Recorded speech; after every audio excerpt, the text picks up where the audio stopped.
Сәлем достар, сіздермен бірге әдеттегідей доллар KZ арнасы. Бүгінгі біздің тоқтала кететін тақырыбымыз ең бай адамдардың тізімін жариялайтын Forbes журналы туралы айтатын боламыз. Жақын арада Forbes'тің жаңартылған рейтингі бойынша 5 қазақстандық азамат долларлық миллиардерлер қатарынан табылған. Олар жайлы сәлден кейін айтамыз. Бірінші, сіздерге түсінікті болу үшін Forbes журналына тоқтала кетейін. Forbes ақш-тың баспасөз әрі медиа компаниясы. Оны маңдай алды баспасы болып 2 аптада бір шығатын Forbes журналы болып табылады. Журнал ең бай америкалықтар тізімін және миллиардерлер тізімін жариялайды. Forbes журналының ұраны капиталист құралы.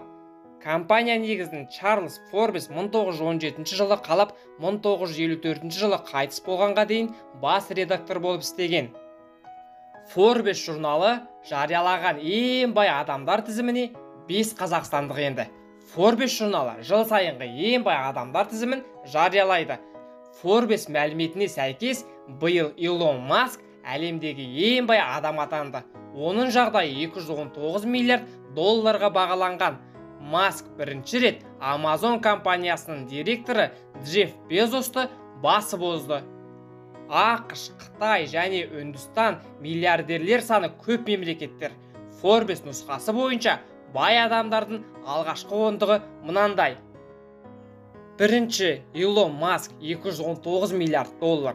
Екінші, Джефф Безос 171 миллиард доллар. Үшінші, Бернард Арно 158 миллиард доллар. Төртінші, Билл Гейтс 129 миллиард доллар. Бесінші, Уоррен Баффет 118 миллиард доллар. Алтыншы, Ларри Пейдж 111 миллиард доллар. Жетінші, Сергей Брин 107 миллиард доллар. Сегізінші, Ларри Эллисон 106 миллиард доллар. Тоғызыншы, Стив Балмер 91 миллиард 4 миллион доллар. Оныншы, Мукеш Амбани 90 миллиард 7 миллион доллар. Жаңартылған тізімде әлемде 2668 миллиардердің бар екені көрсетілген. Олардың қатарында 5 Қазақстан азаматы бар. Олар Владимир Ким 5 миллиард доллар, Тимур Құлыбаев 3 миллиард 8 миллион доллар, Динара Құлыбаева 3 миллиард 8 миллион доллар, Болат Өтемұратов 2 миллиард 8 миллион доллар, Вячеслав Ким 2 миллиард доллар. Қазақстанда тағы 2 миллиардер бар, алайда олар өзге елдің азаматтары.